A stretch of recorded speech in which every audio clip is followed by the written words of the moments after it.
역시 전국의 핵심은 심지어 문재인 대통령의 미국 방문까지도 가려버리는 강력한 국민의당 제보 의혹 조작 사건. 그래 지금 오늘 나온 두 가지는 지금 현재까지는 이유미를 안철수 최측근 소속의 로펌이 변호하고 있다. 이게 첫 번째고요. 하나 더는 그 이준서 최고위원이 박지원 당시 선대위원장 당대표에게 보고했다. 이 두 가지입니다. 그러니까 지금 현재까지 우리가 정리를 해보자면 이유미에서 이준서로 넘어가는 과정, 이준서에서 지금 이용주로 넘어가는 과정까지는 왔어요. 예. 그 사실 이용주가 진실을 말하는 것처럼 보이진 않아요. 예. 이용주는 자기가 결백해지려고 그러면 자기가 했던 말들 다 증명하면 돼요. 그렇죠. 예. 예. 근데 여기서 이제 더 윗선이 누구냐가 우리가 그렇죠. 관심사였는데 예. 한쪽은 안철수 연관성과 한쪽은 박지원 연관성이 둘 다 튀어나온 거예요. 그렇죠. 아니 그런데 이 이준서가 저는 궁금한 게요. 이준서가 갖고 있는 최고위원 위치가 있잖아요. 이 최고위원의 위치에 있는 사람이 당대표한테 문자를 보냈는데 당대표가 그걸 뭐 안 볼까요? 뭐 다른 폰, 제 세컨 폰 이런 거에 대한 변명이 나오더라고요. 그 전화기는 내가 갖고 있지도 않았다 이렇게 하고 이런 불가능한 식인데 얘기인데. 그러니까 잃어버렸다면 내가 이해를 하겠어요. 그 폰을. 그래서 박지원 씨. 일단 지금 안철수 최측근 소속의 로펌에 대한 이야기를 한번 해보자고요. 안철수의 최측근 인사 변호사 이름이 송강이라는 사람이에요. 송강. 그리고 차현일 변호사라는 사람이 있습니다. 두 사람이 있는 거예요. 이 법률사무소에. 둘이 동업하는 것 같아요. 차현일하고 송강 변호사가. 이 두 사람이 다른 큰 로펌에 있다가 두 사람이 의기투합해가지고 사무실 하나 낸 거예요. 그렇죠. 독립한 거죠. 근데 송강 씨는 지금 30대 초반의 젊은 변호사고요. 안철수의 정책 비서이기도 했습니다. 그다음 사실 뭐 수행비서 역할까지 했다는 거 하는데요. 네, 대선 기간 내내 안철수의 거의 최측근이라고 합니다. 저는 분명히 말씀드리지만 이게 정책팀이 아니면 불가능해요. 이 조작 사건은. 당의 캠프의 특성상 캠프에 지휘를 하는 사람이 이거를 허락 없이는 불가능합니다. 예를 들면 국회의원을 뻘로 한 게 아니고 박지원이 뻘로 하는 게 아니에요. 제보가 수백 건이 국회의원들한테 들어오죠. 그럼 국회의원들이 그걸 그대로 믿을까요? 거의 90%는 안 믿습니다. 본인들이 확인을 직접 하지 않고는 안 믿어요. 그런데 그렇게 제보가 들어왔어요. 그리고 이게 선거를 뒤집힐 수도 있어요. 그리고 자기 소속 당이었던 대통령 후보를 지금 죽이려고 해. 그런데 이게 정책실에서도 모르고 대통령 후보가 모른다고요? 저는 그렇게 보지 않습니다. 그래서 아마 송강이나 차현일 이쪽에서 지금 이거를 변로를 맡은 것이 아닌가. 그러니까 이건 이렇게 의혹이 봐요. 있죠. 송강은 안철수의 최측근이잖아요. 송강이라고 하는 변호사가 그 젊은 변호사가 이 사람은 지금 국민의당 내에 여러 가지로 깊숙이 관련돼 있는 사람이에요. 그럼요. 예. 출마도 했고 국민의당 법률행정본부장도 맡고 있고 최근에 이제 문자 폭탄 TF라고 하는 국민의당에 관련된 소송도 맡고 있는 그런 사람이에요. 그리고 심지어 이유미하고 전국 청년위원회에서 같이 활동도 했어요. 맞아요. 이 사람이 지금 안철수 최측근이란 말이야. 이 변호사도 혹시 공범아니에요? 제가 얘기했잖아요. 공범일 수밖에 없다. 왜 그러냐면 이게 문제가 됐을 때 법률적으로 어떤 관계가 있느냐라고 법률 자문을 했을 테고 정책실에. 그러니까 이게 다 알고 있는 짜고 치는 고스톱이라니까요. 그러니까 지금 제가 이야기하려고 하는 게 그런 얘기인데 송강이라고 하는 변호사가 안철수의 최측근인데 만약에요. 이유미가 독단적으로 하는 행동이라고 하면 안철수 입장에서는 송강이 이유미 변호를 맡는 거를 하지 말라고 했을 거예요. 당연히 관련이 그렇죠. 없다면. 또 오해받으니까. 네. 네. 그런데 그거를 변론을 맡아. 지금 이 사람 이유미뿐만 아니라 이준석까지도 지금 아까 송강에 가장 같이 사무실 내고 있다는 차현일한테 두 사람 다 사건을 지금 변호사로 맡겼단 말이에요. 이렇게 되면 그러네요. 어떤 상황에서만 이게 가능할까요? 안철수가 그 사건을 알고 있고 어떤 책임이 있는 상황에서만 가능한 거예요. 비슷한 사례가 얼마 전에부터 벌어졌잖아요. 우리 박근혜 변호인단이 최순실과 정유라까지 같이 맡아가는. 이거 좀 뭔가 냄새가 비슷한데요. 그러니까 그런 상황이라고 하면 설명하기가 좀 어려워져요. 전혀 관련이 없다면 아까 그 시민님 말씀처럼 오해받기 싫어서라도 그걸 맡을 수가 없는 거죠. 근데 아까 그 이유미의 그 카톡의 메시지 중에 뭐 책임을 지려하지 않는다 뭐 등등의 그런 게 있잖아요. 이걸 유추 해석해 보면 당연히 맡아 주셔야죠. 지금 그런 것들이 우리가 보이지 않는 뭔가가 있지 않으면 이건 변호가 불가능하다고 봅니다. 이준서 또한 안철수 측근이고 지금 송강이나 차현일도 안철수 측근이고 이유미도 측근이고 안철수만 몰랐다. 이게 말이 되냐고요. 예. 아니 그러니까 정책실의 핵심 인물이 송강이었다면 이건 굉장히 최고위원까지 보고가 됐고 이게 검증이 다 됐을 건데 이 검증을 통해서 어쨌든 이게 이제 문모 모략 아닙니까? 모략을 조작 또는 기획했을 가능성이 굉장히 높다니까요. 이게 지금 경찰이 이거를 아마 아무리 안철수가 빠져나가려고 하더라도 빠져나갈 수가 없게 될 겁니다. 그게 정치적 메커니즘이 지금 그래요. 그래서 굉장히 이 사건이 일파만파 아마 국민의당이 해체될 수준까지 갈 것이다.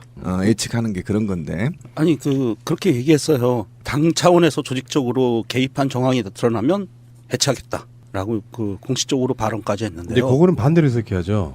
절대 당 차원으로 드러나지 않게 하겠다는 의지일 그렇죠. 수밖에 네, 없죠. 의지의 표현. 어.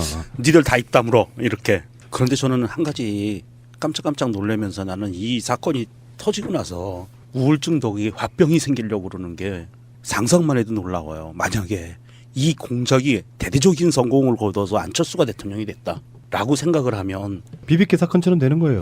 이용주가 법무부 장관 됐을 거 아니에요. 그렇겠죠. 그건 아닐 거야. 어쨌든 그런데 저는 마음이 편하지가 않아요. 왜 그러냐면 지금 당내 관계자하고 좀 통화를 한번 해봤는데 당의 안철수 축출 세력들이 있고요. 근데 왜 갑자기 당 내에서 이게 불거졌느냐.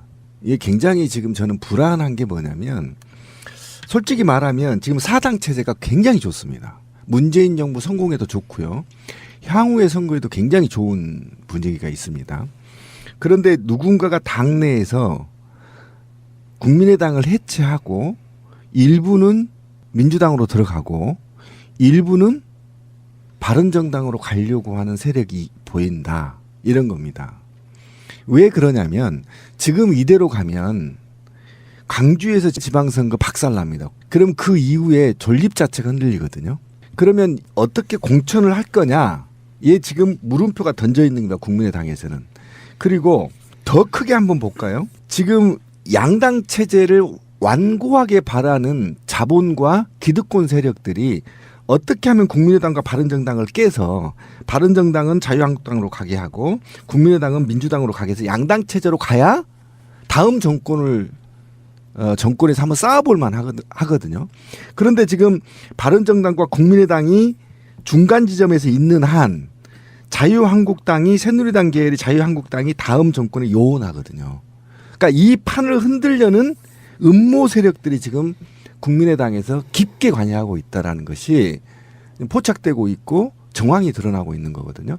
요 부분을 우리 문재인 정부의 성공과 장기 집권을 꿈꾸는 민주 진보 세력들의 장기 집권을 꿈꾸는 세력들은 이 부분에 대해서도 굉장히 깊게 봐야 하고 그래서 국민의당 너네 해체하고 민주당으로 들어와라 이런 개 같은 소리는 하지 않았으면 좋겠다. 굉장히 위험한 발상이고요.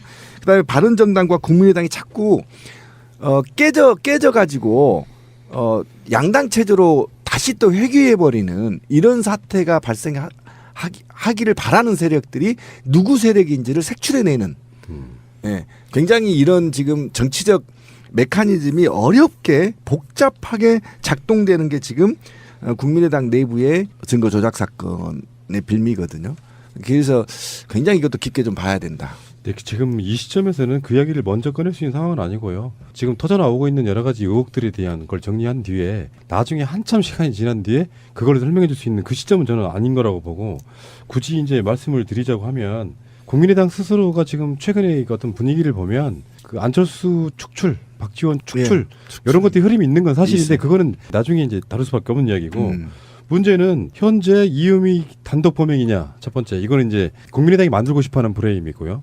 나머지 국민의당이 이게 당이라는 게 사실은 후보가 몰랐더라도 당대표가 몰랐더라도 최고위원급까지 올라갔다고 하면 사실은 당 차원에서 개입한 사건이기 때문에 지금 가장 핵심 고리가 누구냐면 이용주예요.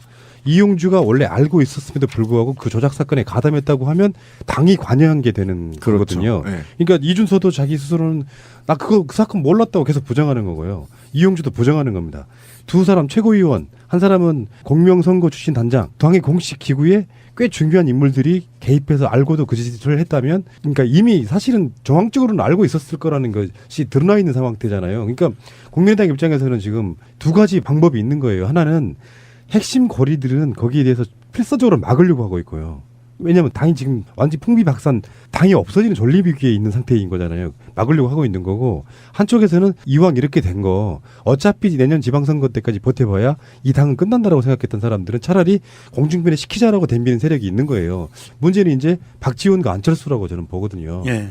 그러니까 지금 오늘 나온 여러 가지 증거들이 박지원 연관 최소한 알았을 가능성에 대한 이야기 첫 번째 하나가 있고, 아까 말한 그 변호사들과 그 인맥상으로 보면은 안철수도 인지했을 가능성. 이렇게 되면 이제 정치권은 우리가 상상도 하기 없는, 지금 폭탄의 지금 심지가 사실은 거의 다 타들어간 상태라고 저는 보거든요. 맞아요. 그렇죠. 예. 이제 그러니까 제가 염려한 게 그거예요. 아까 제가 미리 말씀을 드렸던 건 뭐냐면, 지금 이게 아무리 안철수가 아니다, 뭐 이준서가 아니다, 이용주가 모른다, 이게 안 먹힌다니까. 왜 그러냐면 사법 마피아들이 이 사건을 굉장히 깊게 강력하게 수사를 할 거란 말이에요.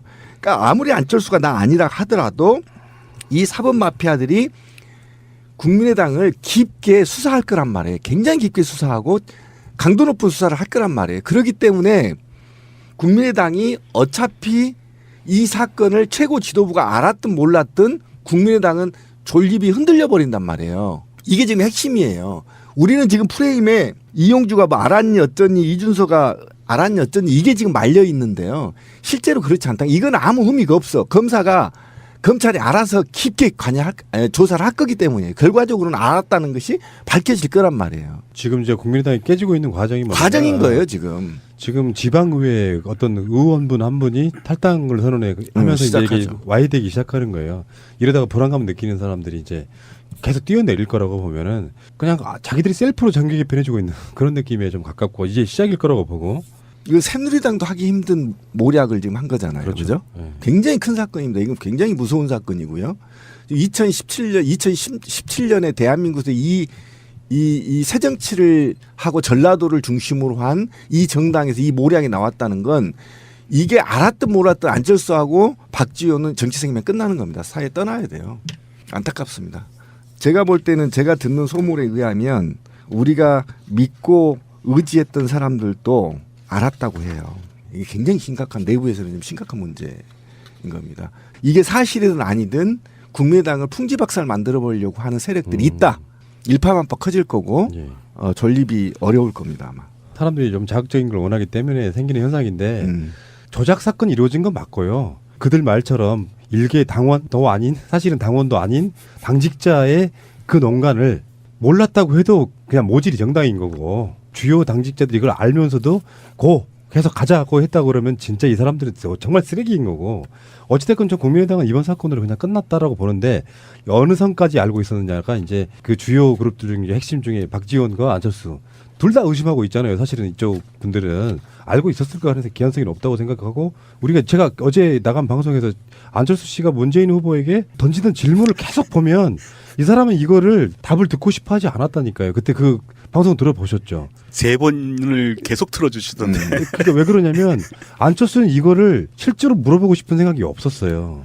뭔가 도구로 활용했단 말이에요. 그렇죠. 예. 대선 토론에서. 셀프 답을 하면서. 예. 예. 그러니까 문재인 후보의 답을 듣지 않고 다른 화제를 바꾸면서 그것만 툭 던지고 갔다고. 그때 제가 느끼는 그런 느낌은 이게 확신이 없구나. 저는 그런 느낌까지는 받았다는 거예요. 안철수가 확신이 없구나. 그러니까 던지고 나서 그게 이슈화 될까 봐서라도 그냥 빨리 지나가 버리잖아요.